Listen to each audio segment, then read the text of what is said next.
The Subcommittee on Government Operations will come to order, and without objection, the Chair is authorized to declare a recess at any time. I want to thank all of you for being here. It was in August of this year that the Commerce Department's Office of Inspector General released what I would say is an alarming report detailing the potential time and attendance abuses at the U.S. Patent and Trademark Office. The OIG compared hours certified as worked by nearly 8,400 patent examiners with data such as records from either virtual private networks or computer workstation records or the like. This comparison actually allowed the OIG to assess that whether or not the hours claimed by examiners were backed up by quantifiable data. The results are shocking. The OIG identified some 288,479 unsupported hours by patent examiners over a 15-month period. Now, these hours equate to $18.3 million in potential waste. 415 of the examiners covered in the analysis had 10% or more of unsupported hours. And indeed, 310 of these examiners received above average annual performance ratings and accounted for nearly 98,000 of the unsupported hours. The unsupported hours could have been helped to reduce patent application backlog, which currently stands at 540,000, or by some 15,990 cases. What is most troubling is the numbers provided by the OIG are a conservative estimate. The OIG wanted to make sure that everything was done in an appropriate manner and actually received the benefit of the doubt when making their analysis. By some less conservative assumptions, we could push the amount of unsupported hours to be nearly twice as high as the OIG reported, and this indeed is unacceptable. The report comes on the heels of a previous OIG investigation into Examiner A. This examiner would often leave work early to play golf, and overall, Examiner A committed to at least 730 hours of time and attendance abuses. This resulted in nearly $25,500 for time not worked.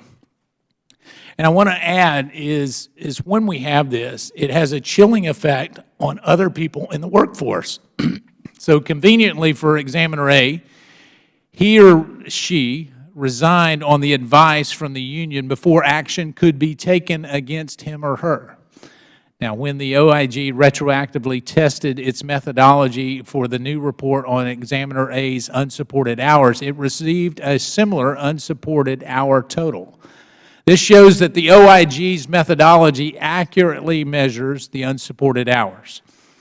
Now, while not necessarily widespread, the OIG's findings do show that at the U.S. Patent and Trademark Office, internal controls for fighting time and attendance abuse are lacking. The OIG has 6 recommendations that would help safeguard taxpayers from fraud at that agency. They include a requirement that examiners provide their supervisors with work schedules. Examiners use their ID badges to exit the agency and turnstile facilities. And all examiners log into the USPTO network during their working hours while teleworking. Now, these common sense recommendations should be adopted now. Now, while some may argue that the total amount of unsupported hours is less than 2% of the total work hours logged in by patent examiners, even one unsupported hour is too many. The American people deserve better, and I look forward to hearing your testimony on how we can not only address this issue, but make sure that we have an accountable workforce going forward. I'm going to wait and recognize the gentleman from Virginia for his opening statements here in a few minutes, and I'll hold the record open for 5 legislative days for any member who would like to submit a written statement. The chair notes that the gentleman from Georgia. Mr. Heiss will be attending today. He was here earlier. We appreciate his interest in this particular issue. He is here now. I ask unanimous consent that Representative Heiss be allowed to fully participate in today's hearing, and without objection, so ordered. In addition to that, I make unanimous request that we enter into the record the investigative report of the U.S. Patent and Trademark Office, which would actually be the IG's report, the investigative report, and without objection, so ordered. I'm pleased to actually welcome here the Honorable Russell Slifer, Deputy Undersecretary of Commerce for Intellectual Property and Deputy Director at the United States Patent and Trademark Office. Welcome. Mr. David Smith, Acting Deputy Inspector General at the U.S. Department of Commerce. Welcome, Mr. Smith. Ms. Pamela Schwartz, President of the Patent Office Professional Association. Welcome, Ms. Schwartz. And Dr. David Hsu, Panel Chair of the National Academy of Public Administration. Welcome to you all. And pursuant to committee rules, all witnesses will be sworn in before they testify. So if you would please rise and raise your right hand.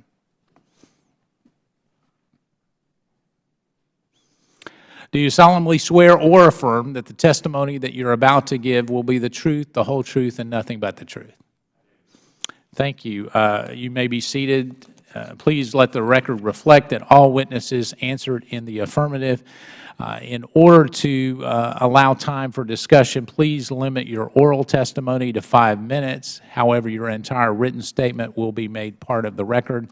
And so Mr. Slifer will come to you for 5 minutes. Chairman Meadows, Ranking Member Connolly, and members of the subcommittee, thank you for this opportunity to discuss the United States Patent and Trademark Office's management of employees' time and attendance. I am proud of the work that our nearly 13,000 employees, including more than 8,300 patent examiners, to help our nation's innovators secure intellectual property rights. The overwhelming majority of these employees are hardworking, highly educated, and highly skilled professionals who perform their jobs with the utmost integrity and dedication. We take seriously any allegation of abuse in our workplace. Any abuse of time and attendance by an employee is unfair to our stakeholders who rely on our agency and to the employees who abide by the rules. It is unacceptable and will not be tolerated within the USPTO. In recent years, we have made workforce management a critical focus and have invested a significant time and effort on improving our overall management for all employees, including teleworking employees and those stationed at our physical facilities. We have taken a number of concrete steps, including requiring new training for employees and supervisors, updating policies, adding controls and building tools for supervisors, to enable our supervisors to engage and manage their employees more effectively. Today at the USPTO, supervisors receive extensive training and have a variety of tools in place to help monitor employees' attendance and work levels, regardless of where the employees are working. We have addressed our workforce management issues by providing new tools, policies, and guidance. My written testimony provides more detail on our extensive efforts to date. In the interest of time, I'll highlight just a few of those now. We created an IT dashboard tool to review employee-specific data to monitor examiners' production and timeliness, which can show early signs of changes in performance and potential time and attendance issues. We implemented a policy requiring all USPTO employees, supervisors, and full-time teleworkers to remain logged into the USPTO's IT system during working hours. We updated the overtime policy for patent examiners, emphasizing that exceeding production goals does not excuse employees from actually working claimed hours. We appreciate the work of the Office of Inspector General in preparing the August 2016 analysis of patent examiners' time and attendance. The findings and recommendations in the report serve as a valuable resource as we further enhance the extensive measures we have already taken to focus on time and attendance compliance among USPTO employees. We also appreciate the work of the National Academy of Public Administration for their study of our telework programs and controls. The USPTO is committed to implementing additional improvements as necessary in response to the IG's report. Because the report identified overall trends and didn't examine individual employees' cases, our team has worked to rigorously analyze the data in detail to better identify the nature of the unsupported hours. This refined analysis is helping us make tailored improvements to our overall workforce management. While the USPTO is certainly unique among federal agencies in our ability to quantify the productivity of a majority of our employees, striking the right balance between management tools and employee productivity is a challenge faced by all employers, both public and private sector, and something that we strive to achieve in an effort to ensure the effectiveness and efficiency of our agency in order to better promote American innovation. We have and will continue to work toward ensuring proper and accurate accounting of all time and attendance. Any hour of time claimed and not worked is unacceptable. In closing, I want to underscore our continuing commitment to detect and address all cases of abuse and hold any employee who commits that abuse accountable, while also strengthening our overall management and operations. As we continue to support our nation's innovators, we know that we owe nothing less to our hardworking and dedicated employees, to the stakeholders, and to the public we serve. Thank you. Thank you, Mr. Smith. You're recognized for 5 minutes. Chairman Meadows, Ranking Member Connolly, and members of the subcommittee, I appreciate the opportunity to testify today. First, it is important to mention that our investigation found the vast majority of patent examiners' claimed hours were supported by evidence contained in the various records of computer activity that we examined. Our findings do not indicate this is a widespread problem, which echoes the Napa report. Second, I would like to thank the employees at USPTO who reviewed our analysis and findings and helped us achieve the more accurate results contained in our report. It's rare that such a collaborative effort on such an investigation occurs, which is testimony to the professionalism of those employees. Even though it may not be widespread, the data establishes that claiming hours not actually worked is a problem at USPTO. An earlier OIG investigation uncovered paralegals at the Patent Trial and Appeal Board being directed by management to falsify hours over several years and totaled more than $5 million in waste. Next, OIG reported on Patent Examiner A, who falsely claimed to work at least 730 hours in 2014 alone, which amounted to more than $25,000 of waste. Lastly, in August 2016, my office issued a report that identified, over a 15-month period, approximately 288,000 hours not supported by the data, which equates to over $18 million in potential waste. The analysis compared the time examiners asserted as computer-related work on their timesheets against 4 sets of data that evidenced computer work. For the hours examiners claimed but lacked any supporting data, we considered those hours to be unsupported. Our analysis included a separate 9-month period when a policy change required full-time teleworkers to be logged in to the USPTO network for all the hours claimed as teleworking. Evidence of substantial abuse by some patent examiners is particularly troubling, especially considering my office analyzed the data in a light most favorable to the patent examiners. OIG assumed for examiners working on campus that all computer-related work time claimed supported from the time of arrival until the time they left or 10 p.m., whichever occurred first, regardless of when they actually left the office. I want to emphasize again that the vast majority of patent examiners had few, if any, unsupported hours and appeared to be working the hours certified on their timesheets. However, our approach identified 415 examiners who accounted for approximately 124,000 unsupported hours over a 15-month period. That amounted to almost 45% of the total unsupported hours we found. Of additional concern, approximately 3/4 of those 415 examiners received above-average performance rating, and 30% of the unsupported hours for these high performers was claimed as overtime. 56 of the 415 examiners averaged 24 or more unsupported hours per 80 hours of analyzed time, which equates to 3 or more days of work for every 2 weeks of analyzed time. 70 other examiners averaged between 16 and 24 unsupported hours per 80 hours of analyzed time. Our methodology may have been actually overly generous. When we analyzed the data for examiners who switched to a router that provided more precise indication of online activity, the OIG found that the total number of unsupported hours actually doubled.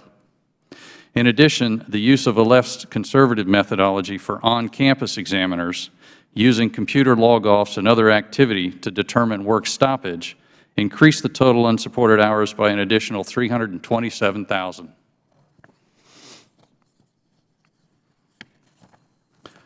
The OIG recognizes that examiners could conceivably perform examiner-related work offline. However, that would mean that those examiners are working offline for the entire day without logging into the USPTO network, without logging any activity in the patent examining application, and without checking their email. However, during the initial 6-month period, where there was no requirement for them to be logged on, we found almost 1,300 days in which full-time teleworking examiners had 0 computer activity, not even checking their email once, for 2 or more days in a row. Therefore, we recognize that it's possible on an individual basis.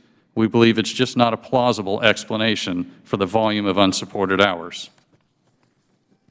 While we acknowledge the changes USPTO management has implemented in response to the previous OIG reports, there's still a lot of work yet to be done to improve internal controls over time and attendance reporting.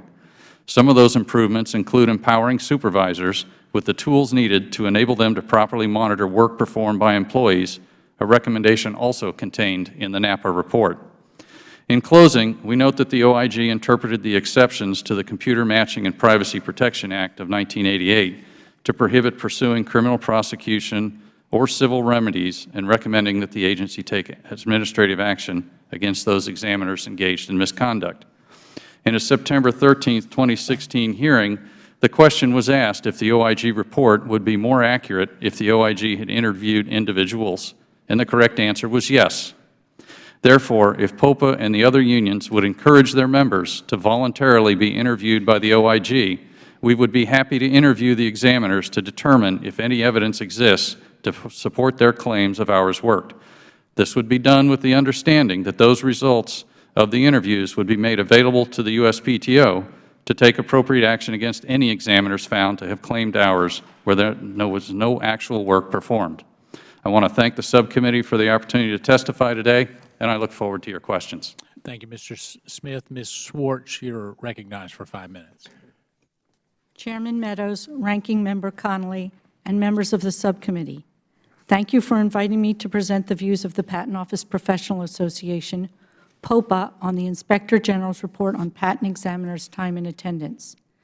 The OIG's conclusions contradict those of the National Academy of Public Administration, which reported in 2015 that it is, quote, unlikely that time and attendance abuse is widespread or unique to teleworkers, and it does not appear to reflect the activity of the workforce as a whole. The USPTO has requisite procedures in place to monitor time and attendance, close quote. The OIG's analysis is based on flawed methodology and faulty assumptions. Reliance on turnstile, VPN, and workstation records does not reliably capture all the work performed by the examiners. The OIG did not account for unrecorded, uncompensated overtime regularly worked by examiners to meet their production goals, which far exceeds the 2% unsupported time. The GAO recently issued a report on patent quality in which it concluded that 70% of examiners must work extra uncompensated hours to meet their required production quota.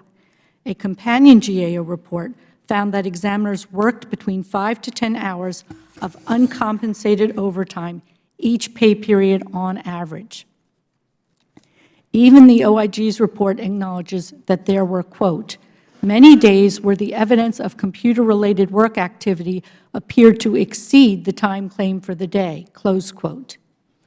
Even if a teleworker was not connected to the agency's computer system, this doesn't mean that she wasn't working. Many aspects of an examiner's job can and are routinely done offline, like working from printed application documents and studying printed copies of prior art patent and non-patent literature. Furthermore, there was no policy requiring teleworkers to be logged into the agency's servers during all their working hours for a substantial portion of the 15 months studied. The OIG acknowledges that there was a statistically significant reduction in the number of unsupported hours following the issuance of the agency's full-time teleworker policy in February 2015. To the extent that some teleworkers did not consistently log into the agency's servers in the 9 months immediately following the issuance of the policy, it only means that they were not yet conscientious about complying with the new policy. Buried in the OIG's report on page 17, footnote 39, is this important concession that undermines the report's conclusions. Quote, since the OIG methodology uses VPN and workstation records to support work time for teleworkers, this approach could incorrectly determine that certain hours were unsupported if the examiners were working but did not connect to the USPTO network, close quote. Even assuming that the OIG's methodology was accurate, the ostensibly unsupported hours equal only 1.6% of overall time, less than 8 minutes a day on average. A 98.4% time accounting efficiency rate demonstrates an extraordinarily high level of productivity for any employer.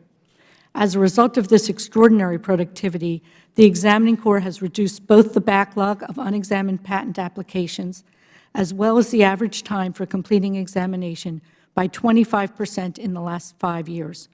While potential amount of loss estimated by the OIG was $18 million over 15 months, the USPTO saves over $100 million a year due to its extensive telework programs, including over $38 million in real estate savings. According to the USPTO, in fiscal year 2015, the 2,000 full-time teleworkers who participate in the Telework Enhancement Act pilot program were actually 6% more productive than other examiners in terms of annual production units, resulting in a revenue gain of over $35 million, far more than the alleged potential loss estimated by the OIG. Nonetheless, POPA is in full accord with the agency's efforts to ensure that all employees work their full 80 hours each pay period. POPA has worked with our management regularly to achieve full compliance with time and attendance requirements, and we will continue to do so. Thank you. Thank you, Ms. Schwartz. Dr. Chu, you're recognized for 5 minutes. Thank you, Mr. Chairman. Members of the subcommittee, it is indeed a privilege to appear before you to summarize the report by the National Academy of Public Administration on the telework program of the United States Patent and Trademark Office. I should emphasize the report was undertaken in response to the issues you identified earlier in this time period, really work in the fall of 2014, the spring of 2015. I should also emphasize that I'm appearing today as a fellow of the Academy, not in my position with the Institute for Defense Analyses. The National Academy effort comprised 2 parts: an internal controls review undertaken in partnership with Grant Thornton, an accounting firm, and a program review on the efficacy of the telework program. The conclusions of the internal controls review were generally positive in character. Several essentially small deficiencies were identified that could easily be corrected. Much of the report is focused on the program review. How well does this program actually perform? And it's our conclusion that it is a valuable program from the perspective of managing the United States Patent and Trademark Office. Indeed, it's a foundational element of its business model, as we're all aware. We conclude there's no difference in productivity between those who telework and those who do not. And our further conclusion was the telework program at USPTO ought to continue. We did have a series of recommendations to strengthen the ability of the program to perform effectively. I'd like to touch very briefly on 4 of those recommendations. First, we felt there should be stronger tools in the hands of supervisors with regard to the ability to manage the examiners for whom they are responsible. We did a survey of supervisors. An important minority reported that they thought they needed more instruments in order to be effective as managers. It's a very simple step, which I'm pleased to understand that the office has taken at least up to a certain point, is requiring a presence indicator be used, and the office now requires that for full-time teleworkers. We recommend it be done for all PTO employees. It's valuable not only from the purpose of time and attendance, but also from the perspective of encouraging a more collaborative approach to the patent process. Second, the one difference we found between the Patent and Trademark Office telework program and telework programs elsewhere, both in governmental units and the private sector, is in most other programs, telework is emphasized as a privilege, not a right. And we thought it would be useful for the office to signal that important distinction by requiring employees to re-sign their agreements every 2 years. It's my understanding that the agency has undertaken that step. Third, we believed it was timely to begin reviewing what standards for productivity we expect by art unit. These art units differ significantly in terms of their complexity and nature of the applications. Many of these standards date back to the 1970s, have not been substantially reviewed since that time. And again, I'm pleased to understand that that series of reviews has just started. That is not a short-term fix. It will take time to understand what kind of productivity standards should Patent and Trademark Office employees sustain. And finally, we felt there should be more attention not just to the volume of output, but the quality of the patents that are granted. Ultimately, as we all understand, the ability to protect intellectual property correctly is a foundational element for the success of the American economy. And that turns on the quality of the patents that are granted. Much of our discussion is today about inputs and outputs in the terminology of the government performance community. What really counts here are what are the outcomes, and that importantly does determine on the quality of the patents that are granted. Thank you, Mr. Chairman. I look forward to your questions. Thank you so much. The chair recognizes the gentleman from Virginia, Mr. Conley, for his opening statement. Thank you, Mr. Chairman. And thank you for holding this hearing on the penultimate day of the 114th Congress. There is no human problem that cannot be improved with another hearing. Looking at the findings in a recent Department of Commerce IG report on time and attendance issues of patent examiners at the U.S. Patent and Trademark Office. And I want to thank the IG for his report, who found that 1.6% of the total hours that PTO examiners claimed they worked during a 9-month period in 2015 lacked supporting computer evidence of actual work activity. The IG concluded that this could have resulted in potential waste of $8.8 million. The IG also looked at an overlapping 15-month period and concluded that the unsupported hours could have resulted in potential waste of $18 million. However, the IG has found no proof of actual misconduct in this latest report. Let me be clear about my views on time and attendance abuse. It's unacceptable. Any amount of fraud, whether it's 1.6% of total claimed hours cited in the IG report or twice that amount, is unacceptable if proved true. The IG found that for about 10% of the hours worked by a small fraction of patent examiners, apparently no evidence of work activity from an evaluation of their computer use could be found. The IG notes that this problem was not widespread. The National Academy of Public Administration conducted a review of PTO's internal controls and came to that same conclusion. The IG's audit is valuable but incomplete. The IG's approach does not reflect any offline work done by patent examiners. The Patent Office Professional Association has already testified that many examiners routinely spend a portion of their work hours working offline and even work overtime without claiming it. I understand that the IG has provided its data and algorithms to PTO to allow the agency to determine whether there in fact were cases of actual abuse of the agency's time and attendance policy. Another question raised by the IG's findings was whether there is a reasonable explanation for why the most unsupported time is associated with PTO's highest performing examiners. Do the findings suggest an indication of a complex managerial problem a conflict between an examiner's production goals and time and attendance requirements. How can we resolve these conflicts to incentivize the agency's most efficient examiners to take work beyond their production goals? Lastly, I'd like to note, Mr. Chairman, as an original co-sponsor of the Telework Enhancement Act of 2010, I take a special interest in PTO's telework program, which many agencies have viewed as a model. I understand some of my colleagues may suggest that the IG's report indicates a problem with PTO's telework program, but the IG's analysis does not make a comparison between teleworkers and on-campus workers. However, NAPA's 2015 study of PTO's telework program found no difference in the performance or conduct between these two groups of employees. The benefits of telework are significant.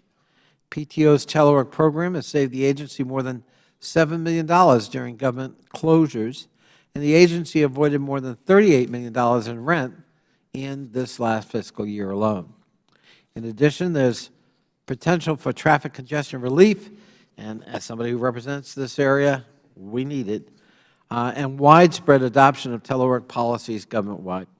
I want to thank the witnesses for being here today, and thank you for your indulgence in my being here a little bit late. Thank you, Mr. Chairman.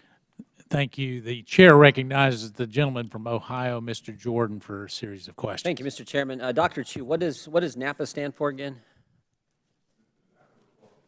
Hit your red button there, or make it red. My apologies. That report was based on work on, So what's the organization? What's the acronym stand for? I'm sorry? What's the acronym stand for, NAPA? What's it? Oh, National Academy of Public Administration. National Academy of Public, okay. And you guys did a study that reaches a different conclusion than the IG's report, is that right? Well, our study is for a period prior to the most recent IG report. Do you reach a different conclusion? Your I report. believe the IG testified that he did not think it was widespread, time and attendance abuse. And was also our conclusion. We did not see it as a widespread issue. Well, the U.S. PTO cites it as showing that a different conclusion than the IG's report. Is that fair? I think we're all agreed that the fraction of time that is believed to be abusive is small. The goal, as I think the Chairman emphasized, Is your report different? Is your report different than the IG's report? Excuse me? Is your report different than the IG's report? Our report is different from the IG report in the following sense. We did not do the kind of analysis the IG undertook. What we sought to do was two things. First, look at the internal controls structure. That seemed basically sound. There were some small tune-ups that came out of that process. Second, look at how well does the program as a whole work.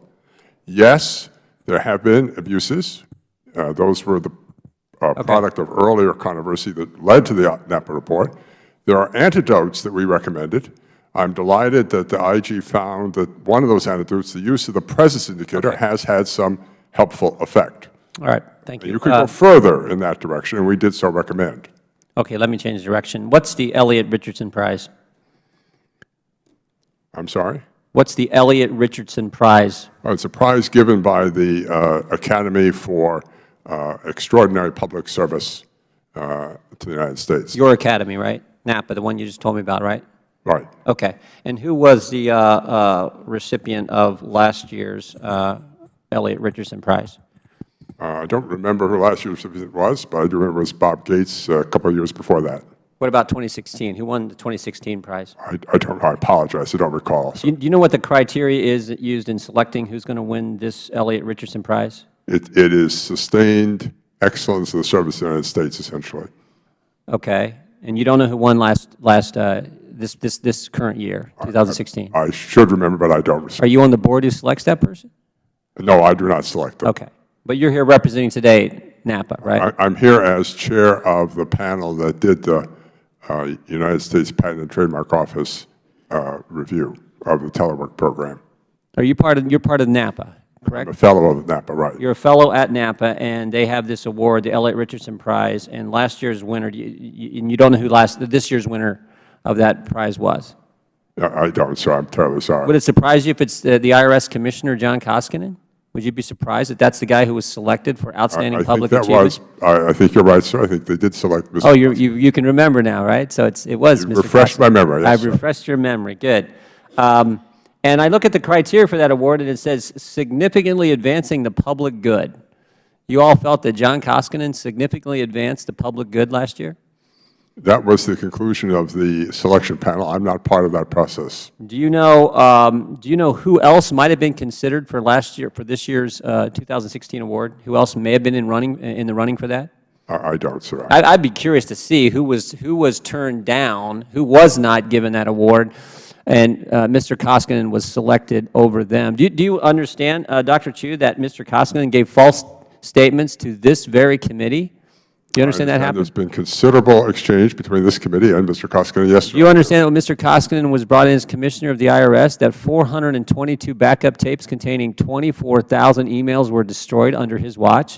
Do you understand that fact? Or did the folks at NAPA understand that fact? I'd be curious to know. I know the public discussion between this committee, the Congress. You know that he withheld information from Congress after he learned in February, he waited 4 months before he told Congress about missing Lois Lerner emails?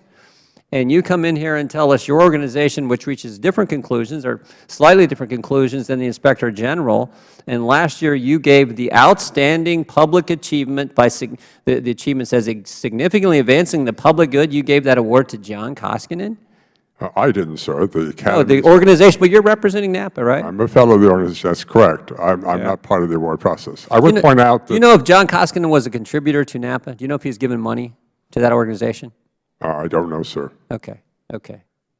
All right. And you don't know who was passed over so that Mr. Koskinen could receive this Outstanding Public Servant Award last year? I'm sorry, in what sense? And you don't know who was passed over, who was not given the award, who was under passed over. consideration and not given the award so that Mr. No, Koskinen sir, could in no, I fact have no receive it? insight in the process. All right. Mr. Chairman, I yield back. The chair recognizes the gentleman from Virginia, Mr. Conley. Well, Mr. Chu, for a different point of view, congratulations on naming an honorable public servant, Mr. Koskinen, as your outstanding awardee last year. And no amount of innuendo or smear is going to tarnish his reputation. I've known him for a long time, and I consider him one of the most honorable public servants I've known in a long time. So I guess we're all entitled to our point of view, but I wanted you to know right away there is a different point of view. And congratulations. He deserves it. And thank you for doing it. Mr. Smith, I'm looking at your report, and I want to be real clear. You found potential waste in roughly 1.6% of the time and attendance records you looked at. Is that correct? Yes, sir, that is correct. You did not, in fact, document actual waste. And I'm not, I mean, it's out there potentially, but there's no dollars or cents to actual documented waste. Is that correct?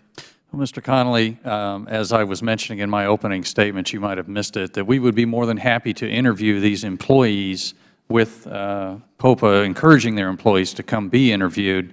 The problem is we ran against the Computer Matching Act, which does not allow the combination of information from various computer databases to then proceed and contain any kind of disciplinary action. However, I would like to read for you a quote that was in one of the IP watchdog newspapers or articles. It says, some patent examiners have contended on IP watchdog and attempted to explain their actions are innocent, but have actually admitted to committing fraud. These patent examiners have explained that because of their superior talents, they are capable of doing their work in a fraction of the time the office thinks it should take them to do the work. Multiple examiners have said here on IP Watchdog that if they are, for example, allocated 3 hours to do a task and can do it in 2 hours, then there's absolutely nothing wrong with them claiming all 3 hours on their timesheet. One examiner actually said that he or she is capable of doing work twice as fast, using an example where the office allocates 20 hours to complete a task, presumably an entire application, but the examiner is able to get it done in 10 hours. Of course, that examiner explained he's completely justified in claiming all 20 hours worked on his timesheet. So I have a confession here by at least one that they did fraudulently fill out their timesheet. Well, are you contending, Mr. Smith, that that one so-called confession somehow characterizes widespread fraud within PTO? Sir, there is nowhere in our report that we use the word widespread. And as I said in my opening I'm statement, asking you, sir, a question on what you just said. What conclusion are you drawing from one person, one interview? that was not one person. The author cited multiple people. Who and we are admitted to willing fraud? Excuse me, who admitted to fraud? Yes. And Multiple people. multiple people. What did you do with that? Did you refer it to legal authorities? As I mentioned, the Computer Matching Act does not allow us to go after these individuals. Now that the IP Empowerment Act has been passed, that exempts us from the Computer Matching Act, we can now go forward under this. But for right now, our hands are tied unless the individuals want to come in voluntarily for an interview. Well, I think one needs to be a little bit careful about drawing broad conclusions from particular incidents. None of us want to see time card fraud, and in fact, if you uncover it, we want to see it pursued.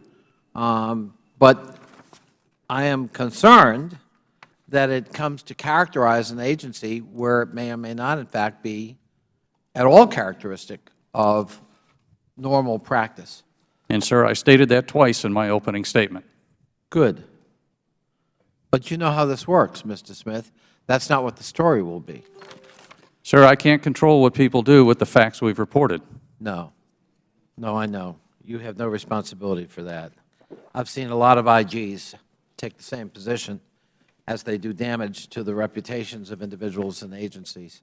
Mr. Schleifer, you want to comment on that, that people apparently in your organization admitted to fraud, according to Mr. Smith? Well, thank you. I certainly can't comment on the anecdotal article in a blog that was just quoted as being evidence or admission of a particular examiner. Our examiners have a very difficult job. Our examiners have got scientific, engineering, advanced degrees and have a very difficult job to examine patent applications and understand prior art legal arguments and synthesize all of that data into an examination for All right, I got it. But you're sitting next to the acting Deputy Inspector General who, through his words, is clearly making a statement about a practice, not widespread, but it's occurring and it's fraud. That's the word he uses. I want you to respond to that. Is it, in fact, a big problem or a contained problem, but nonetheless a problem from your point of view? No, it's not a widespread problem. I didn't say widespread. Mr. Smith corrected me properly.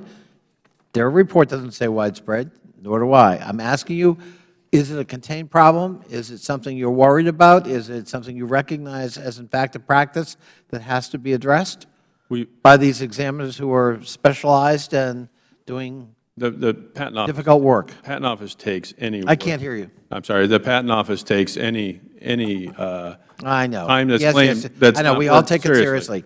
But I'm asking you to comment on what Mr. Smith said in his findings. Is that consistent with what you know about your agency? It is not consistent with It what is I know. not consistent. Yes. Why is that? Because I know that our examiners are working. I know looking at their production requirements. I know talking to our Would you supervisors. take issue with Mr. Smith that people, according to him, self-admitted fraud, time card fraud? If we had an examiner who self-admitted, that admitted to fraud, we're certainly going to discipline. Well, he gave one example, but he claims there were more than one. I'm not aware of any. Thank you. I thank the gentleman. Chair recognizes himself for a series of questions. Mr. Schleifer, let me come to you because I find this fascinating.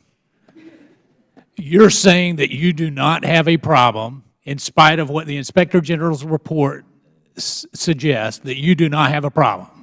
That's your sworn testimony here today. It is. With 400 and at least 400 different cases, you don't have a problem. The data that the Inspector General looked at. That's not my question. You just testified that you do not have a problem. Is that your sworn testimony here today? Because I'm going to drill down on it if that's your sworn testimony. It is.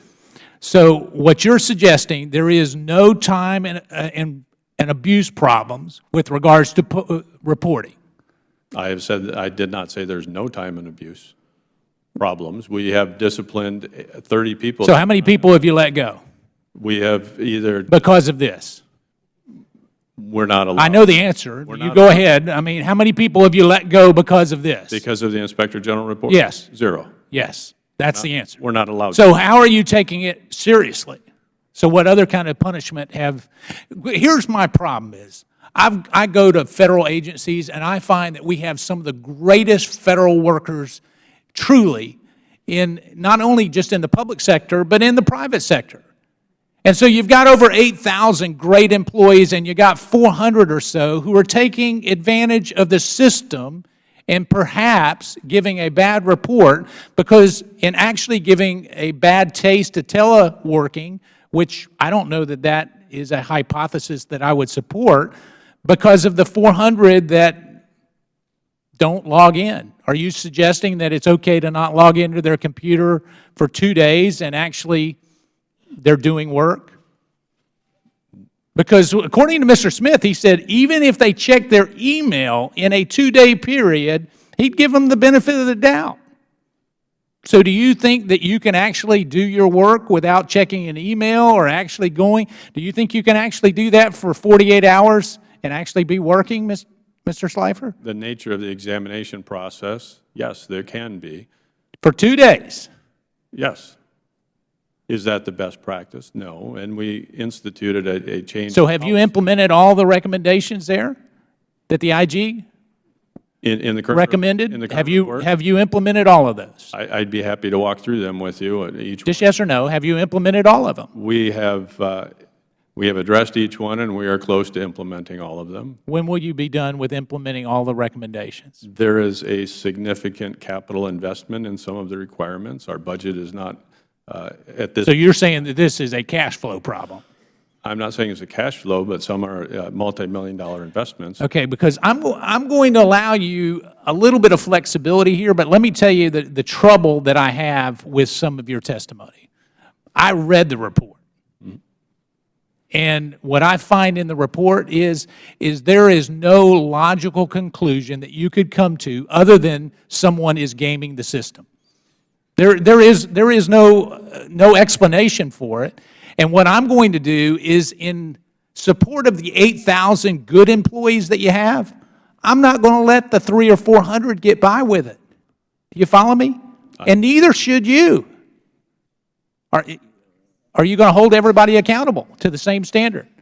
Because what I saw was that you gave bonuses, significant bonuses, to some of the people that actually were perhaps the most troublesome in this report. Would you agree with that? That you gave them above average performance review and bonuses?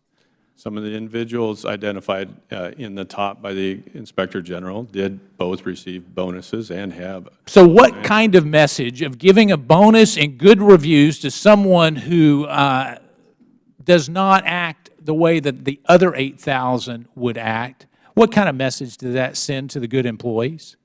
Well, I would prefer to dig into the data and find out exactly why there's a difference between the digital footprint. I would prefer that you dig into the data too, Mr. Slifer, but it doesn't look like you're digging into it. Oh, we have been for several months working on this. But you've fired no one.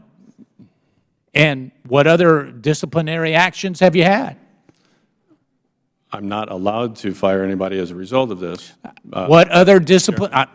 We've already established that you fired no one. What other disciplinary actions have you had? We have actually disciplined and terminated 30 of the individuals listed in the top 300, but that was done independent of the Inspector General's report. So you fired them for another reason? No, we had fired them independent of the report. Our internal controls had already identified those individuals before the report was published. So so now you can't have it both ways, Mr. Slifer. Your testimony was that you didn't have a problem.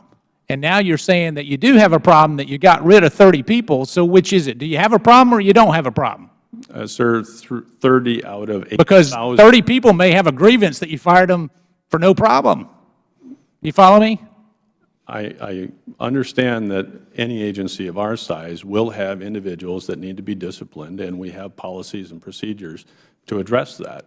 I don't believe that it is systemic as identified by NAPA and agreed to. I'm not saying, I'm saying it's systemic within 400 plus employees that the Inspector General's report pointed out. I'm not saying the other 8,000. In fact, I give them great rewards for what they're doing. And if they're watching right now, let me just tell you, I'm telling them that I've got their back. I'm looking forward to whistleblowers telling me about other issues. And if they'll call, I promise you I will personally follow up on it, because it is apparent that you're not willing to do that. I disagree. The agency has taken substantial steps and continues. We don't take this lightly ourselves, but I will. Okay, you don't take it lightly, so help me reconcile the two parts of testimony. You don't take it lightly, but you don't have a problem. So which is it? Because just in the last 6 minutes, you said you don't have a problem, and now you're saying you don't take it lightly. So which is it? I believe my testimony is that we don't take it lightly. While we recognize that there's always going to be individuals in an agency of 13,000 who don't follow our rules, don't follow our procedures, that are going to require discipline, we take it seriously and we discipline those individuals. So you do have a problem? All right. I'll recognize the gentlewoman from the District of Columbia, Ms. Thank you, Mr. Chairman. This is an important hearing because, of course, abuse of time and attendance is always unacceptable, whatever the amount. The amount here seems low, but it's worthy of some oversight. I do have to say something about what the chairman indicated. He wondered whether or not anyone had been let go because of the IG report. Of course, you cannot be let go because of a report, even of an IG. Under civil service law, it's an accusation, and you'd have to go through the process for independent substantiation. That is the law, so that, of course, we do have to understand when you can take action and when you cannot, and of course you couldn't take it, whatever the outcome of this report. And I also have to say, Mr. Chairman, that I was amazed in the wake of the recent report not to impeach Mr. Koskinen, that issue would be raised in an effort to litigate it at this hearing. There's just been an overwhelming vote when there was a privileged resolution on the floor to impeach Mr. Koskinen based on the findings, I might add, of this committee, and overwhelmingly voted to send it back to committee, to the Judiciary Committee, which of course kills it. You can't kill some things. They just refuse to die. And if I may say for the record, if Mr. Koskinen was given a reward, it probably had to do with the fact that he has been called in time and again by Democratic and Republican presidents to straighten out troubled agencies, just as he was summoned to straighten out the IRS. Now, I'm sorry I had to take some of my time for that. It seemed to me that those two issues deserved response. What intrigued me about Mr. Smith's report was the number of those with the best annual ratings who had these time and attendance issues. I think 81% of the unsupported hours, if I have the record correct. 43% of the hours, ma'am. It's 43%? Yes, ma'am. Thank you. Now, Mrs. Smith, your testimony, your report says, the existence of highly rated examiners with large unsupported regular and overtime hours indicates that these examiners are lightly exceeding their performance goals in less than the time allotted.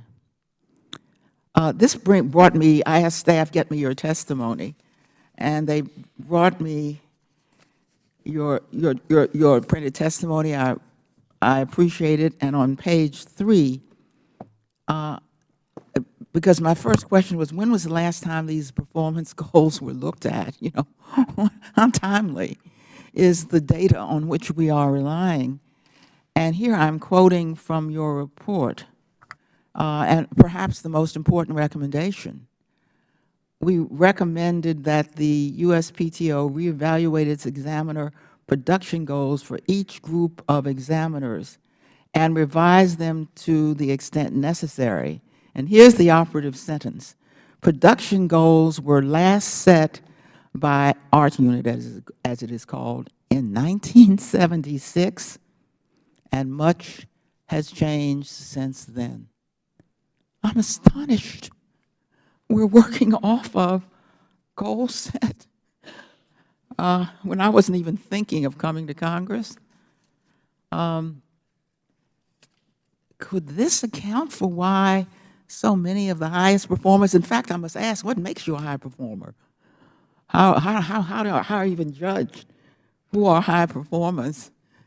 If if 43% of the hours were from these high performers, how are they evaluated? I'd have to defer that to PTO, ma'am. That's a management issue. I'd be happy to address that. While the time that is allocated for an examiner to spend examining an application based on either the technology or their seniority and experience hasn't been fully reviewed since the 70s, we are undertaking that massive project right now. But the performance goals for each individual has been adjusted, and we have looked at it over the course of even the last couple of years to set those standards. And the GAO recently came out with a study that indicated that 70% of our employees don't have enough time to reach the production goals that they have. And we understand that on a bell curve of individuals, we'll have some that have the ability to understand the data, synthesize it, produce their work product faster than others. We still expect them to finish their full 80 hours. We expect them to put in all of their time, whether they've completed that or not. And we even have an incentive program to incentivize them to produce additional work product for the agency to help us reduce our backlog and pendency, which I'm happy to say over the course of the last 6 years has dropped from over 700,000 cases to the 500,000 we have now. So are these performers moving on to take on additional work? That is what our These best annual performers yes. who apparently have some of the poor rating, time and attendance ratings. I want to be careful, and I believe Yeah, the gentlewoman's time has expired, but you please do answer the question. The Inspector General is looking at digital data, security entering our buildings, security entering our IT, and looking at that to see if it provides a verification of an examiner's time cards that they've filled out. Where there's a mismatch, there's a question because there's no way at that point to verify that an examiner was or wasn't working. We've looked at that data and looked at other data in the agency, and I can say that of some of those individuals that are highlighted, I can show that they worked Monday through Thursday, 10 hours a day, but entered 8 hours a day on their timesheet, showing that they did not work on Friday when in fact they worked the full 40 hours that week. So I know that the data is not 100% accurate as a verification of the veracity of the timesheet, and that's something that the agency is digging into so that we can make changes, not only reminding our employees of their requirements to abide by filling out the timesheet properly, putting in their full 80 hours, but narrowing up the gap between that data and their timesheet so that we can more accurately identify any areas in the agency where we do have time fraud instead of losing it in a large analysis like this. Thank you. All right. I thank the gentlewoman. The chair recognizes the gentleman from Wisconsin, Mr. Grothman. Sure, a couple questions for Mr. Smith. First of all, the information here says we have 415 patent examiners who are responsible for 93% or 43% of the unsupported hours. But I want you to talk a little bit about the methodology as to whether you think that's a hard number or what it takes to be considered, I guess, not showing up. I mean, if I come in and I say I'm there for 5 minutes and document that I'm there for 5 minutes a day, and then I go out golfing for the day, how do you record that? We did not take an overly harsh look at the time records that were, or the time periods that the employees actually claimed. If an employee swiped in and said they were there for 8 hours, then we gave them credit for 8 hours. If we were to take a more harsher view and go back and look at actual computer time spent, some type of activity on their computer, it would increase the number of unsupported hours for the on-campus employees by 327,000 unsupported hours. The PTO requires their employees to only swipe out between 10 p.m. and 5:30 a.m. So the employee could go in, swipe his badge, claim 8 hours, not even turn on his computer at all, not even do any work. He could be another examiner A. So this just means that you were basically in the building. Yes. Not working. That is correct. And only in the building for 5 or 10 minutes. But yet I affirmatively charged 8 hours saying I was working on my computer. And even then, if you check that, could they be hard working at their computer playing video games or something? Potentially. Okay. Wow. It's shocking, shocking, shocking, shocking, shocking. Well, I don't know. I guess it confirms what a lot of people think about the Washington, D.C. Work ethic for some people. We'll give you a question here. Now, how many of these people have been prosecuted, even under your relatively low standards, but I realize you have time constraints yourself, under the relatively low standards that you're laying out here, how many have been prosecuted? We have presented these time and attendance cases to U.S. Attorney's Office in the past, and they have declined because they say that they have to actually go hour by hour and prove that the employee was not physically working, and that's a bit of a burden for them. So they decline all the TNA cases we present to them. So answer to your question, none. If I had to put a dollar amount, say on when some of these guys or gals don't show up, you'd have to know how many hours they're not showing up, even assume, who knows how hard they're working when they're in, but how many hours they're not showing up and what their salary is. Can you guess on some of the most egregious cases over the last few years how much they're taking the government for? We found that Examiner A was taking the government on a conservative estimate for $25,000 just in 2014 alone. And the total of these 415 individuals we figured was about $18 million just in pay and benefits. Wow, I remember back home sometimes people would be caught stealing and they wind up, some public officials, and they'd wind up going to prison for years. So how many of these that you mentioned of the golden 415 we have here, how many have been subject to administrative action? I would have to defer that to PTO, sir. Okay, but nobody prosecuted. Why not? Can you tell us, are there any proposals out there that you're aware of floating through Congress that may do something to improve the environment a little bit?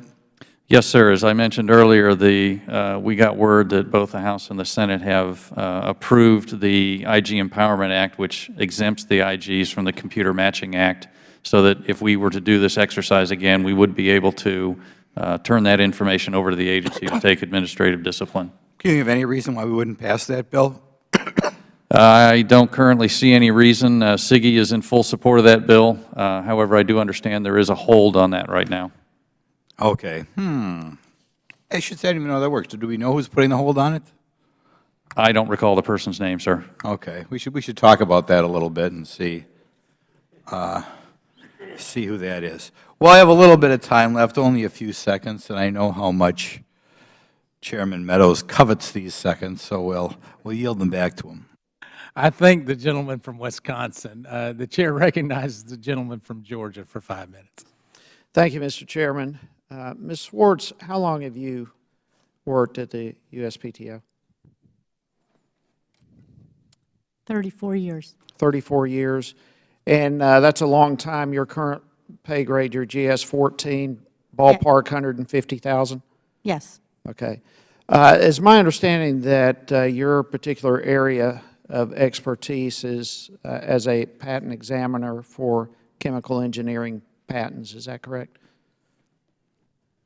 Yes, but for full disclosure, as president of the union, I have worked for the union for several years without patent examining. Okay, so how long have you been doing that?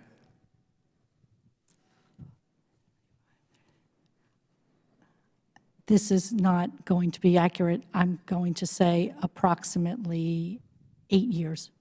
Approximately 8 years. So as a an individual to be looking after chemical engineering patents, you've not been doing that for 8 years? For approximately 8 years, yes. Okay. So so you're on official time, is that correct? Yes. Okay, so official time means that you were hired to work with patents and chemical engineering patents, but instead of doing the job for which you were hired, you're doing union work, is that correct? I'm doing union work, that's correct. Okay, but that's not what you were hired to do. You were hired as a chemical engineering patent examiner. Yes. Okay, so the American people are paying you to do something that you were not hired to do. Was anyone hired in your place to do the work that you're not doing? I can't tell. Docket. Mr. Slifer, is anyone hired, do you know? I left private industry 2 years ago, so I can't speak to what happened 8 years ago. Well, it's happening now. Has anyone been hired to do the job that Ms. Swartz was hired to do, but she's not doing?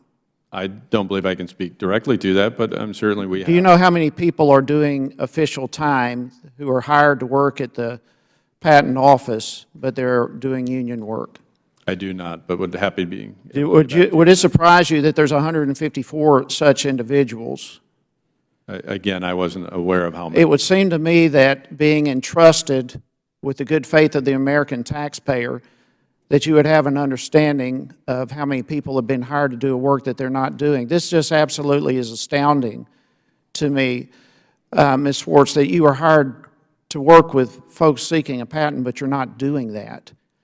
So the American people are subsidizing union work and paying you $150,000 to do union activity rather than to do the work you were hired to do.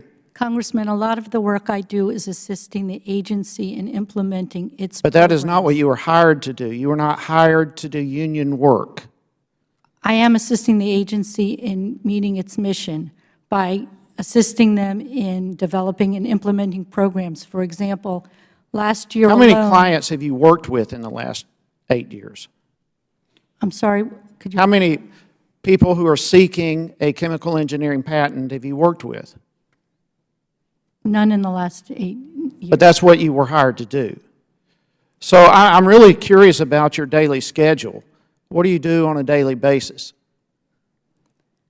On a daily basis, I deal with a number of different issues. Many of them are assisting the agency in developing and implementing programs to meet the mission of reducing pendency and increasing quality. Over the last year, my organization has reached many agreements to help the agency with its enhanced patent quality Ms. initiatives. Swartz, and I'm glad your agency is doing it. And I'm not attacking your union, nor am I attacking your union work. The problem I have is that you are using the time that the American taxpayer paid you to do as a patent examiner, and you're doing zero of that. You've done none of that in 8 years. And instead, you've been doing union work on the time that the taxpayer have asked you to be a patent examiner. You can do your union work, just not during this. I'm really curious about your daily schedule. I would like for you to provide this committee with a copy of your daily schedule, just your work hours, not interested in your personal time, but what you do from your clock-in official time for the last 6 months. Will you provide that for us? I will try to provide that. When can we expect to have that calendar?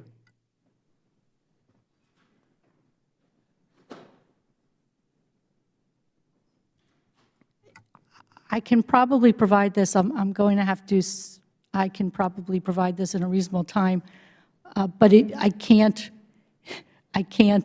assure that everything on it, I have a calendar that I keep. I can't assure that everything on it is accurate, and it won't have hour by hour because there are hours that are open that I have not written down every activity during this. But everything that you have written down, I would like to have submitted to this committee for the last 6 months. I will do that. Thank you very much. And Mr. Chairman, I yield. I thank the gentleman, and we are going to go into our second round of questioning at this point, and so we will recognize the gentleman from Ohio for 5 minutes.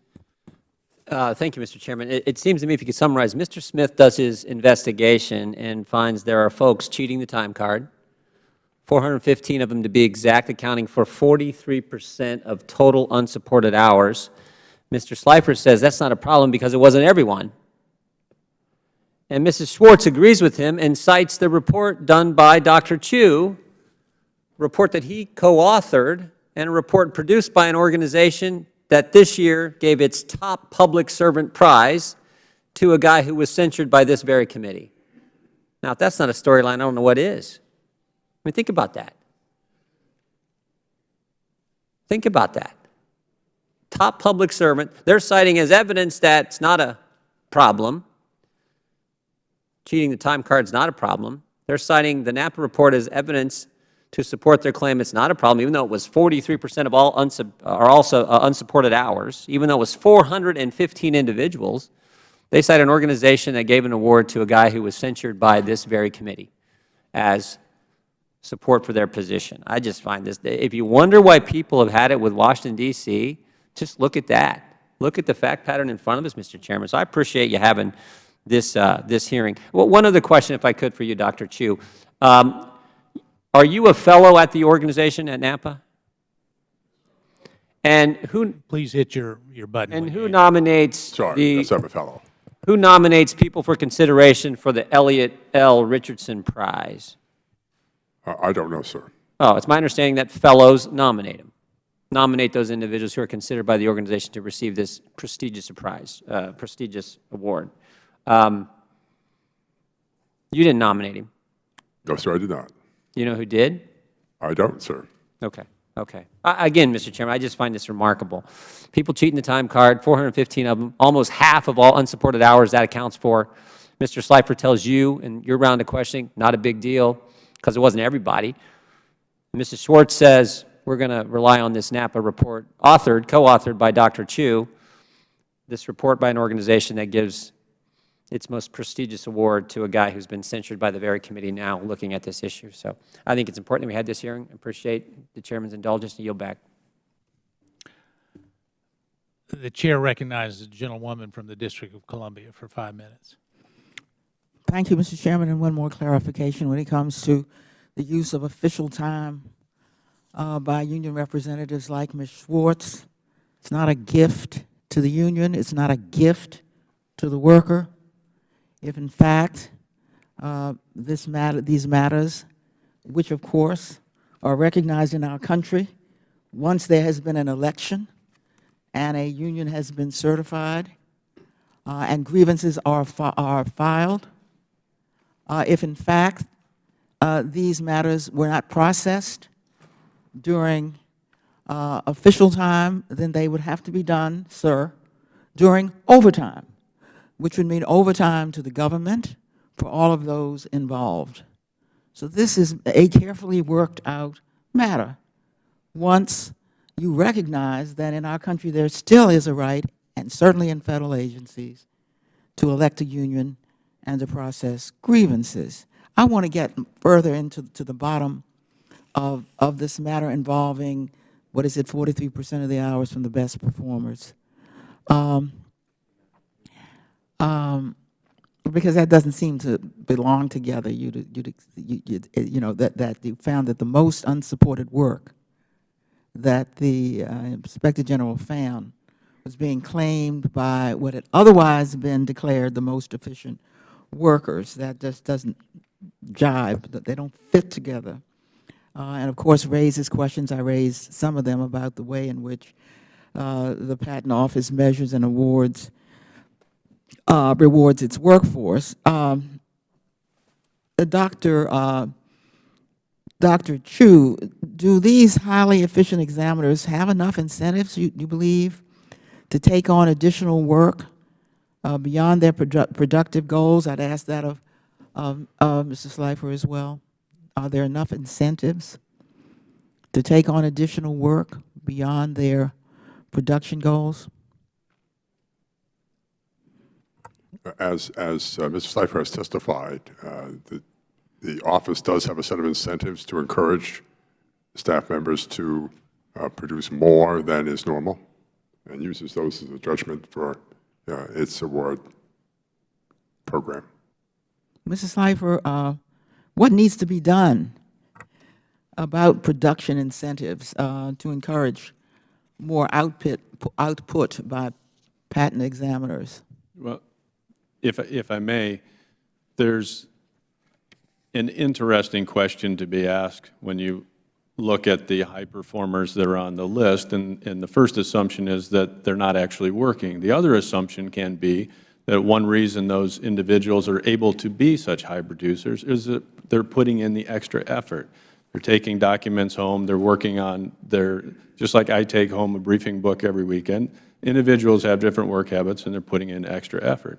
Our incentive program that you're asking about has actually saved the agency over 1.1 million examiner hours a year, is the equivalent of over 800 additional examiners that we would have to hire to meet the same production.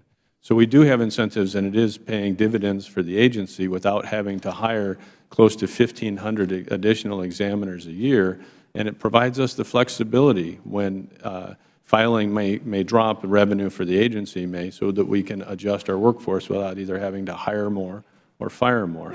So I am comfortable that our incentive program does incentivize those individuals who are capable of producing more work during their work hours to go ahead and produce more. So do you believe that your production goals, your production targets rather, and time and attendance requirements get the most work effort out of the patent examiners?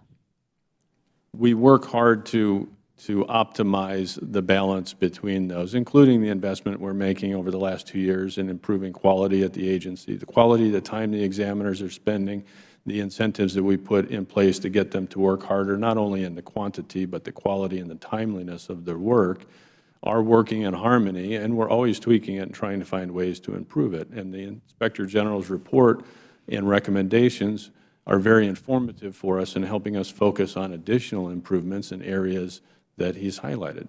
There seems to be some suggestion that the system in use discourages highly efficient and effective workers rather than incentivizes them.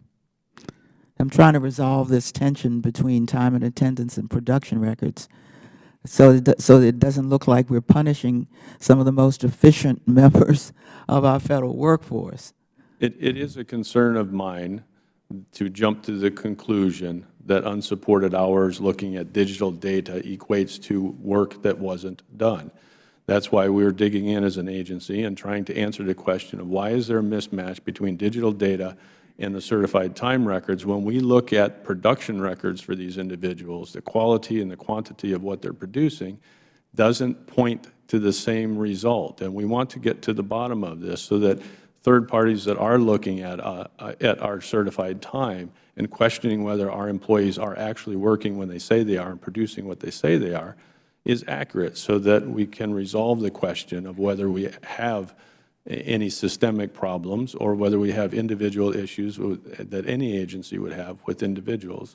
So we are digging deeper and continue to work on this and have taken the recommendations to heart, and will work with that and the Inspector General to make improvements going forward.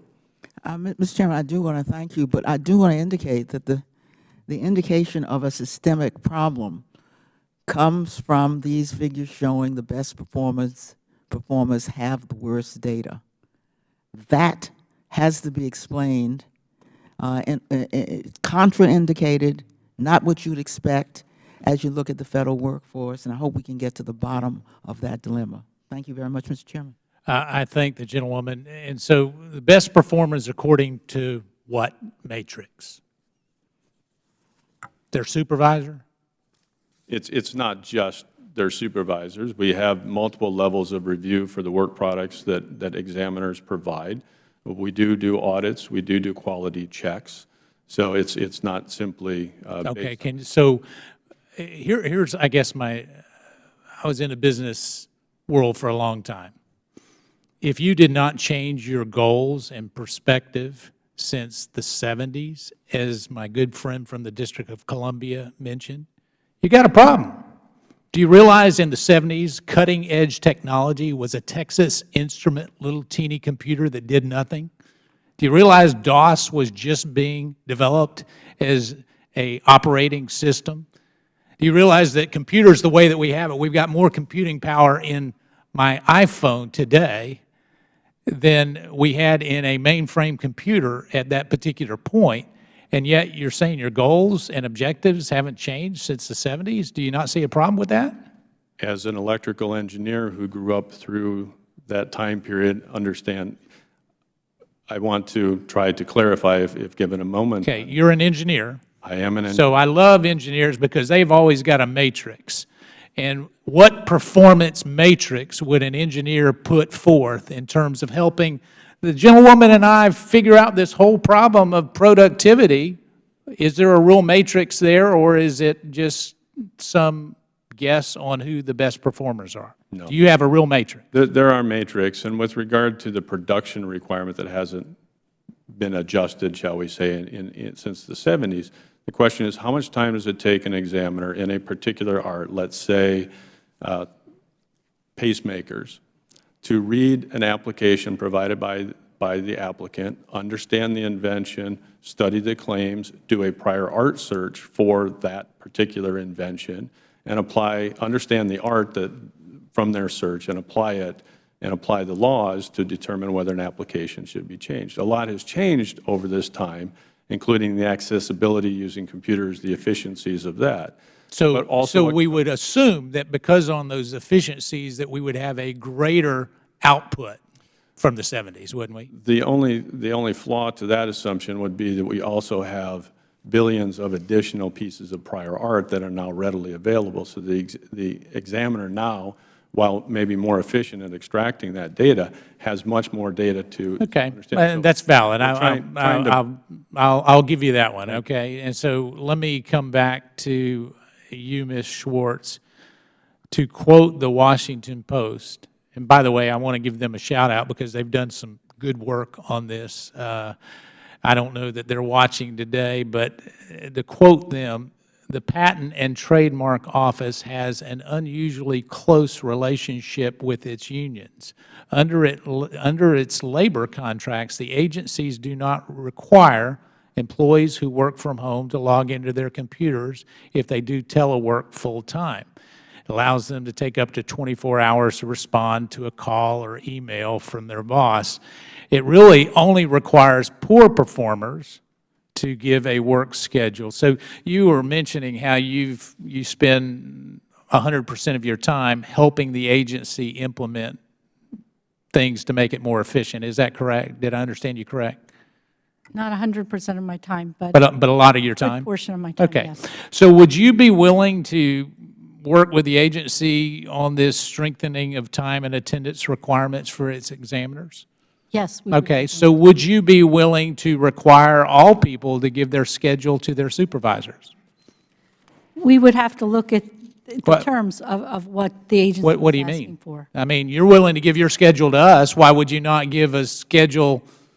I can tell you that my scheduler knows almost every minute of where I am, and so do you not think that that would be a reasonable request, is to have the schedule given to their supervisors? It depends on what the requirements are for doing it. It's something we're willing to discuss, and It's not the question. What is it you say it depends? Depends on what? On how you feel on that given day, or what does it depend on? we would like to look at what it is they're actually asking for with respect to the work. Their work schedule. Is it a ridiculous request to ask a supervisor to have access to a work schedule for someone who works for them? We have a concern. Are we talking about a minute-by-minute schedule? Because then we have a concern that employees are going to have to spend a lot of time I'm not asking updating the them for a schedule. 5-minute, I'm going to go get a cup of coffee. What I'm saying is a real work schedule that they're accountable to, that provides a good basis for where they are while they're working. Is that a reasonable request? It sounds like a reasonable request, yes. Okay, so since it's a reasonable request to you and me, and since you're committed to making sure that the agency works well, is that something, as the head of POPA, that you're willing to advocate on behalf? Could that be an action item that we have coming out of this hearing, that we're going to get the work schedules given to supervisors of all of those people who do work? We're willing to work with the agency on what they ask. Yes or no? Are you willing to do that or not? I mean, it's a pretty simple question. I would need to see the details of what we're being asked. Okay, well, let me give you some details. How about a work schedule between 8 and 5, if that's when they work, or between 10 and 7, if that's when they work, and saying that they're working on this case for this many hours and this case for this many hours, or a full case for the full time, and that they took an hour off for lunch and whatever the appropriate breaks? I mean, is there any kind of a schedule that they keep? Not the kind of schedule you're talking about where they need to provide which applications they're working on. So they could give us a schedule that says, I was not golfing. Is that what you're telling me? They can give a schedule, they could give a schedule of The American people don't understand this, Ms. Schwartz. I mean, what they've seen is they've seen 400-plus people that an IG says has not actually accounted for their time according to computer and other logouts. We've got Mr. Slifer who says he's working on it, but he's not really sure what it is. And we've got you who says there's really not a problem according to your written testimony and your oral testimony, and you're basing that on what? the IG report. I didn't ask about the IG. You're basing your assumption based on what? That you don't have a problem? I didn't represent that we don't have a problem. So you do agree that we have some waste and fraud and abuse with regards to time and attendance? There can always be improvements in time and attendance. Do we have a problem with time and attendance reporting with some of your union employees?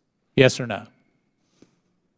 Are you saying, are you asking if there are any employees for which there's an issue? So, yeah, let me give you a softball. Are there any employees that have a problem? I don't have personal knowledge of any right now, but we received Ms. proposals Schwartz. with evidence. All right, so let me be a little bit more direct. Is it true, when we found Examiner A with a problem, is it true that your organization encouraged them to retire so that they couldn't have any kind of backlash or, quote, mark on their record? Did you recommend that to Examiner A, or you or anybody within your organization? Examiner A came to us, and after discussing the issue with Examiner A, it seemed that there was going to be significant evidence, which there was in the OIG report about Examiner A. And we, according to the way government protocol works, we suggested if Examiner A wanted to keep their OPF cleaner, that Examiner A could resign. So answer the question. Did you recommend to Examiner A that they resign in order to make it look better on their record? On their OPF, yes. Do you think the American people would have a problem with that? I'm not sure. This employee should not have been working for the agency, so having the employee resign was appropriate. There's no doubt that there was wrongdoing and losing. Having them resign and face the consequences and not face the consequences is not appropriate, Ms. Schwartz. Because here's the whole thing is, you had them resign so that the IG or anybody else investigating it couldn't follow that because they have resigned. You know this, you know it well, was that not the motivation? The motivation was, the decision was the employee's decision. But you advised the employee. We advised the employee that their OPF would have less information in it if they resigned. Mr. Slifer, is that something that you would recommend to the 30 people that you've taken action against? From the agency's perspective, Chairman, we seek out to find the individuals that are taking advantage of their fellow employees and the agency and seek to discipline those individuals. With All right, respect- so, and you've disciplined, you said either terminated or disciplined 30 people, is that correct? That's correct. And you will send to this committee a breakdown of who those 30 people are and what kind of disciplinary actions? I'm not sure by law if I'm allowed to. If I am, I certainly will. Well, we'll keep it confidential, and I can tell you from an oversight standpoint, here's what we need to see. What was the, so what you're saying is not based on an IG report, but based on your own internal investigation, you let 30 people go? I'm not sure of the discipline for each of the 30. I know it ranges anywhere from, well, the whole suite of discipline up to termination.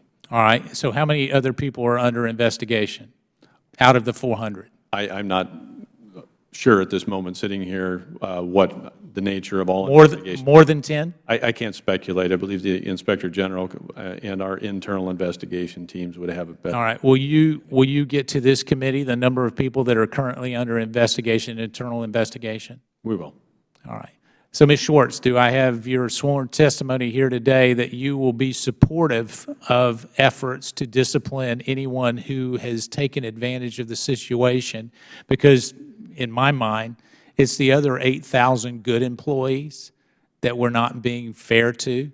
Are you willing to work in a way that actually promotes some kind of disciplinary action?